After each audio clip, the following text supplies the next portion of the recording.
Paper was like gold in medieval times.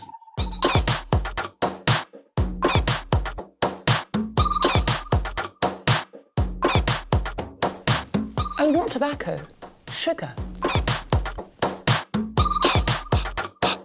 That everything we thought we knew about the world might turn out to be completely wrong. Previously on My Second Restaurant in India.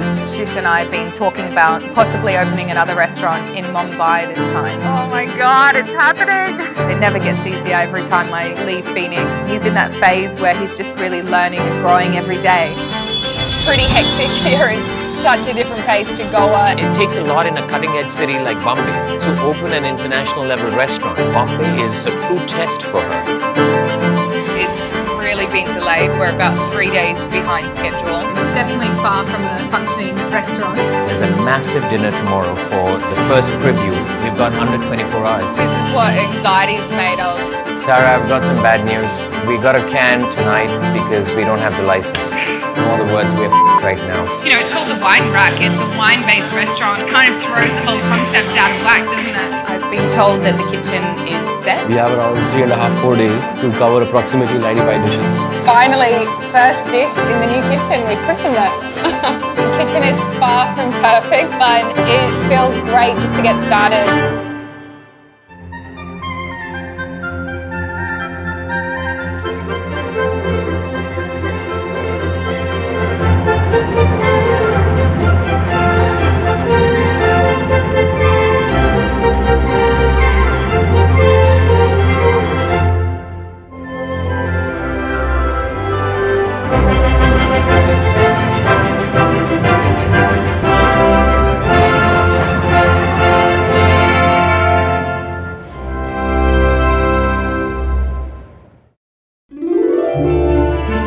After many frustrating delays, Sarah's new restaurant finally has an operational kitchen.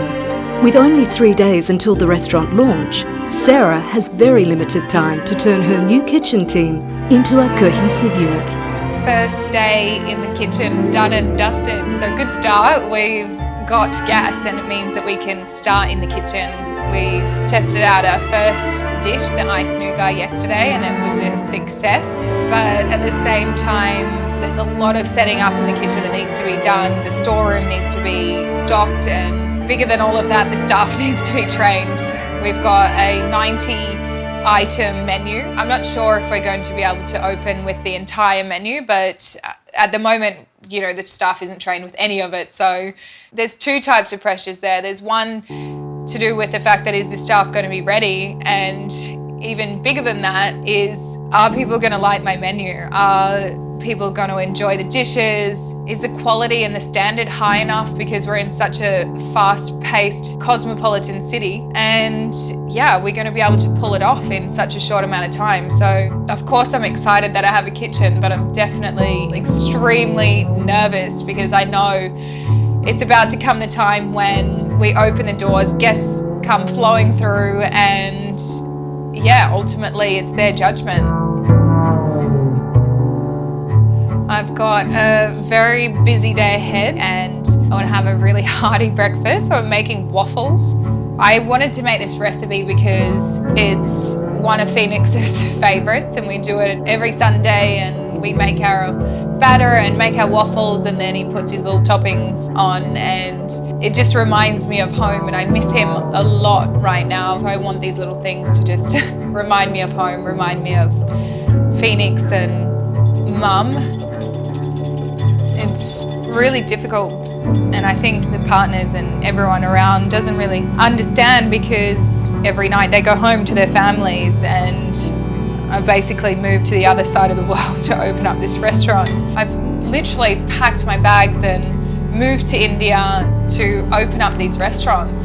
You know, those little moments when you just get home and you see Phoenix just like running in the door with his school bag on, you know, throws it on the ground, and you just have dinner together and talk about your day. So here I don't really have that, you know, it just gets hard and lonely at times.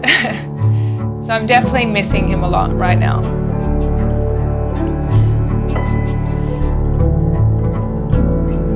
despite feeling a little homesick, I'm definitely loving being in Mumbai. I think it's a very vibrant, cosmopolitan city. People are amazing and have definitely already made me feel very welcome, and I think I'm going to really enjoy it here. A little drop of vanilla extract, pinch of salt, and I almost forgot my favourite element, a little zest of lemon. Alrighty, looks like it's heated up, ready to go. So in with the batter. It's quite a runny consistency, so it just flows into the corners. So this mixture makes exactly 4, and that cooks for about 4 or 5 minutes. And cook. Now I'm going to make a little mango salsa. One of my favourite ingredients in India is Alfonso mangoes. I think it's kind of the Queenslander coming out in me because we're surrounded by Bowen mangoes, which are my favourite. So these are kind of the closest to that. And my waffles are almost ready. Oof, they're looking good. Crispy, golden brown. They smell so good. Just going to leave it here while I get my salsa ready. Just chopped up my mango into little dices. And now I'm going to chop up some pistachios and some fresh mint. Little extra crunch. I'm going to pop the honey into the yogurt. So excited, smells delicious. Yogurt's ready, salsa's ready, waffles are ready. Let's play.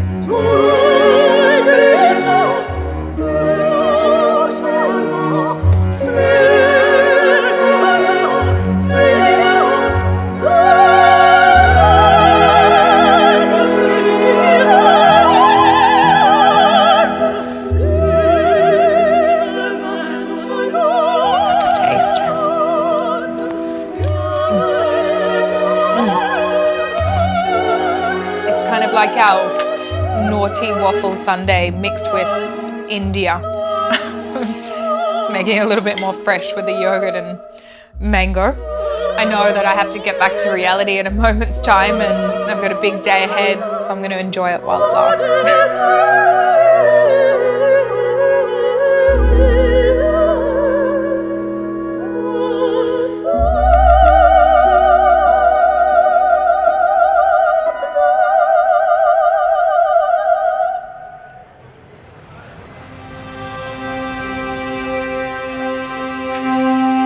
Built during the British Raj in 1890, Dobby Ghat is the world's biggest outdoor laundry.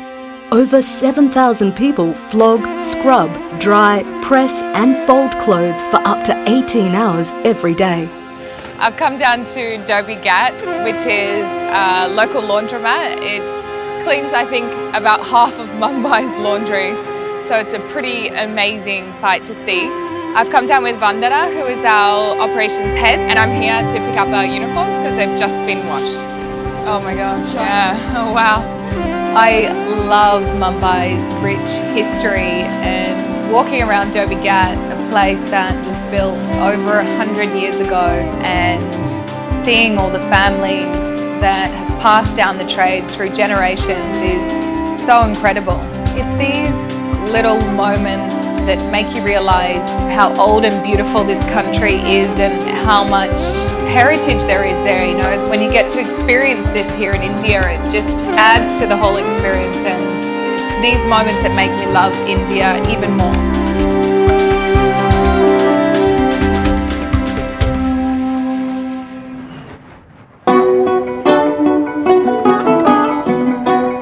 I'm heading to the Crawford market to meet my chef Himanil. We want to grab a few ingredients there, and this place has everything. It's a little bit crazy and extremely busy in the mornings because it's doing all of the trade for restaurants and hotels around. So yeah, it'll be great to just head in there and find exactly what we need. A passionate foodie and Mumbai local, the Wine Rack's head chef Himanil brings valuable knowledge to the menu, especially when it comes to cooking local cuisine.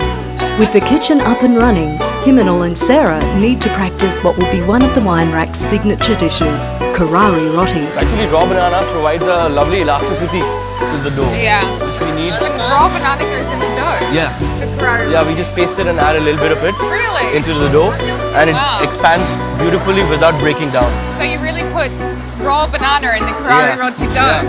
Crazy. Just a hint of it.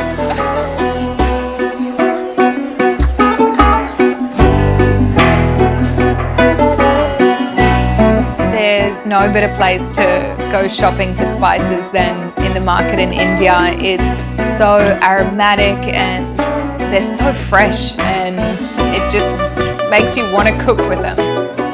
That has rumali roti? Yeah. Okay, let's go there. Yeah. You'll get lovely rumali rotis and kebabs. Perfect. You should see the way they serve their kebabs and the pace at which they take it out. It's amazing. Himanel's recommended this restaurant that we try out. They do these amazing rumali rotis. Rumali means handkerchief, so the big, beautiful, thin, paper-thin rotis.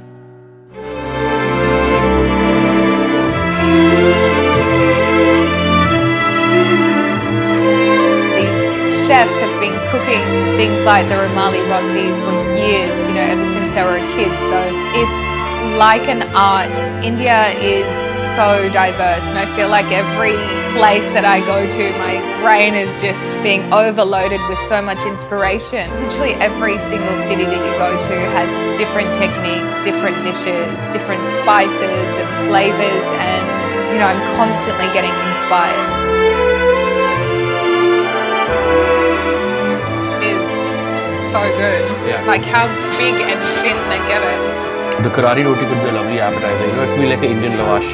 I think it would be amazing as a little starter. Absolutely. It'll go very well with alcohol as well. It's a lovely starter.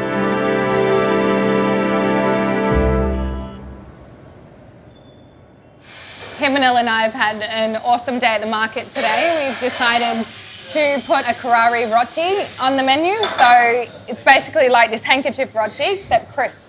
And recently I just had an experience in Rajasthan where I had lal mas, which was amazing, and I've been dreaming about this dish ever since then. And basically it's like this really caramelized, flavoursome lamb, and it's so delicious, and Himanel's going to teach me his version of this. And I hope it's the same. It better be. You should hope that it's better than what you ate. You think it's going to be better? Yeah. I hope so. A Rajasthani dish that originated as a favourite of Indian royalty, lal mas is a rich curry infused with lots of fiery red chilies and a generous assortment of Indian spices. We're going to change it a little bit. What? Don't change it. It was amazing. No, we're going to do it with mince. Okay. Yeah? Because we're going to serve it with a Karari roti, so it acts like a lovely dip. Yeah. Perfect. We burn them in the oil. Now the oil has gotten all the flavors of these spices, and then we just chuck them out. Infused oil. Yeah. Smells amazing already. Now we just chuck these. So good. Just wait for it to cool down a little bit, because the next spice that goes inside this is cumin. Yeah. And cumin will burn very fast, so we just let it cool down a little bit.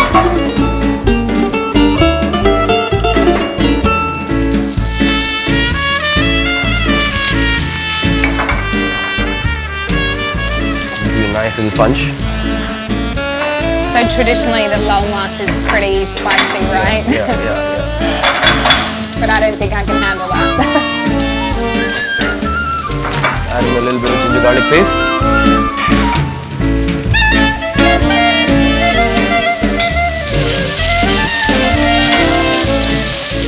Just a little bit of garam masala, coriander, cumin, a little chili. Just a pinch of salt.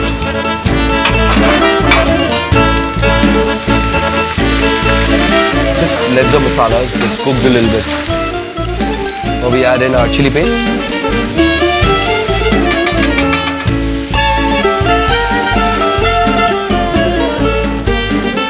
Now just a little bit of whisked yogurt. Now you start getting that color that you wanted. Yeah. A little bit of cinnamon, a little bit of star anise, and my favorite, just a little bit of clove. I love cloves.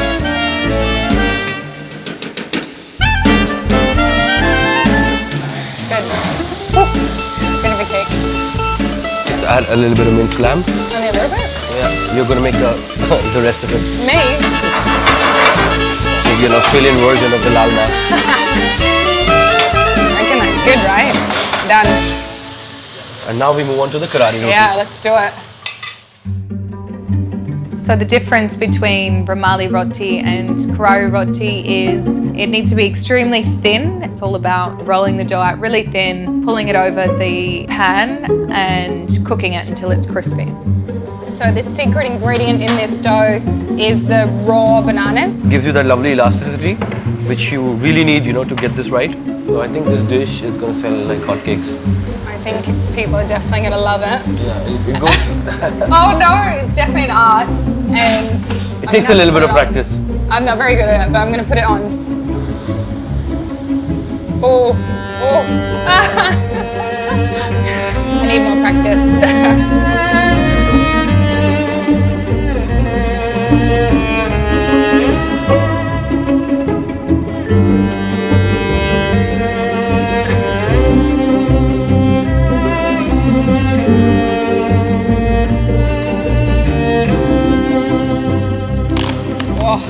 Yeah, that sound. Yeah, the slap. So crispy. Yeah. Dig in. Yum. This is definitely going to be a big hit. A little messy, but that is every Indian food ever. 2 days until the launch, and at least everything's functioning now, but we're still finalizing dishes and trying to get everything ready. So it's a little bit chaotic and everyone's running around trying to get things done, and yeah. The setup is done almost now. Kitchen looks more organized, and now I think we need to blitz through the dishes very fast. Again, him and Hill and I still are the only ones that know, you know, the entire menu, and we still have a long way to go with training the staff, so that hasn't happened completely yet. So there's a lot of things that need to fit together to create the final product, so aligning all of that is always difficult. Yeah, that is the point which is stressing me out quite a bit, that the kitchen team has no idea what we're going to do. The new restaurant has a strong focus on pairing quality wine and food, but there's still one major problem. They don't have a license to sell alcohol. We still don't have the license right now, but we're all working so hard in the hope that it'll arrive just in time for the launch. Fingers crossed that it comes in time. The kitchen has been up and running for less than 24 hours. They still have over 90 dishes to test, and the restaurant is set to open in 3 days. Despite the building pressure, Sarah knows how important it is to stay positive and keep staff morale high. I'm excited to get started, and you know, this is the craziest time, you know, in the lead up to the opening, but it's what you'll remember, you know, you were there from the beginning. And when we're packed and, you know, there's people everywhere and loving the food, loving the ambience, you'll be like, yep, I was there day one and I helped build this amazing place. So it'll be fun. Yeah.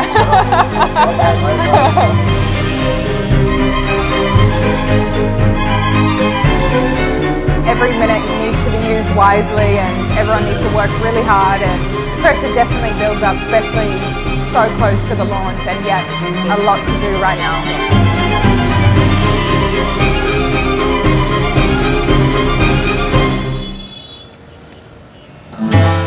As the face of the restaurant, all eyes will be on Sarah at the upcoming launch. So she'll be trading in her chef's jacket for something a little more festive. I really wanted to wear an Indian designer for the launch, so I'm heading in to see Payal. She has an incredible range. I absolutely love her designs. They've got a beautiful colour palette. It's one of the reasons why I love India, because they use such vibrant colours, and you know, the silks are just so beautiful.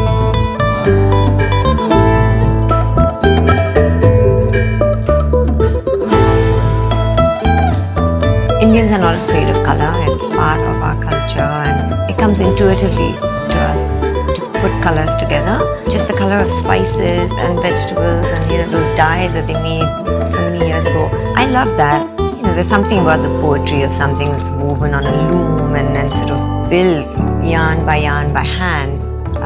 And I love the romance of that. I feel like a bit of a dork when it comes to fashion. It's funny, I used to be a model, but I'm terrible when it comes to dressing myself. And I actually just love wearing the same thing every single day, and I would do that if I could. I literally have my mum, she'll call me up, she'll be like, Sarah, stop wearing that same top.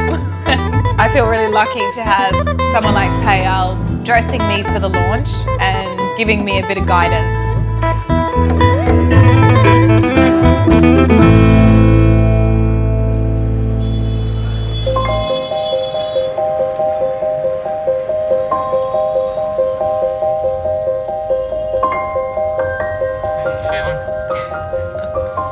I think it's just starting to hit me, just thinking in my head, I don't think I'm going to get a break for at least 3 months where I can like properly sleep.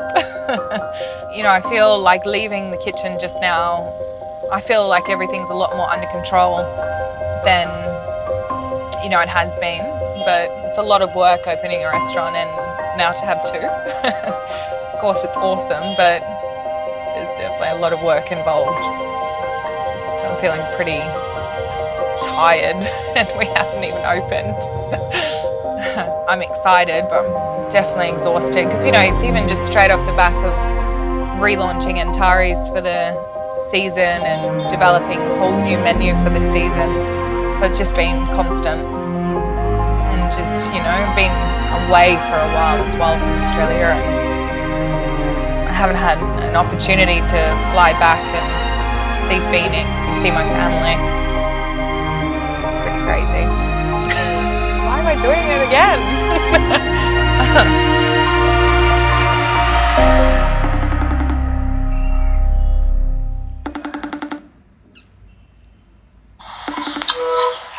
Hi, Hey, Mum. Good to see you. Good to You're see you looking too. well? You look Yeah. more relaxed than I expected. Oh, I don't feel like that inside. No, I can imagine. I was there 2 years ago in Antares. It would have been nice to be there with you this time. I know, I wish you were here as well. You'd be whipping all the boys into line like quick smart. I know. We make a good team. Yeah. You know, this is your second restaurant, so you probably learned a few things along the way, Sarah. Yeah, definitely. Learnt a lot. But the biggest thing I think is, I mean, obviously it's still stressful, but the biggest thing is I just kind of understand the process. So I'm not as stressed as I was with Antares. No, you look more relaxed. Yeah, I'm tired, but yeah. Of course. Can't wait till you get back over here. It's actually not too long, 4 weeks until you're here. I know, it's crazy. It'll go in a blink of an eye. Yeah, I know. You and Phoenix will be swimming in the pool in Goa. I can't wait. Yeah. And how do you feel? Like you're ready for this opening? Yeah, I feel ready. We're like under control with the menu, and yeah, it's like coming together. I'll be thinking of you on the night, Sarah. Yeah. I just wanted to tell you how proud I am of you, Sarah. I just think you're one of the most extraordinary women I know, and I just love you to death. Just want you to know that. Thanks, Mum. I just wish I was there, but I'll be there in spirit. Yeah. Love you too, Okay. Mum. Yeah. Thanks. Okay. Thank you. Love you, darling. See ya. Bye. Oh, I think I just need to like sleep for 2 weeks after all of this. Yeah. It's always good talking to Mum. She's amazing because she's, you know, like she was here for the launch of Antares last, 2 years ago. So she knows, how much effort it takes, and she also loves India as well. So, she's excited to get over here and come and be a part of it again. But yeah, it's always hard missing home. Oh man.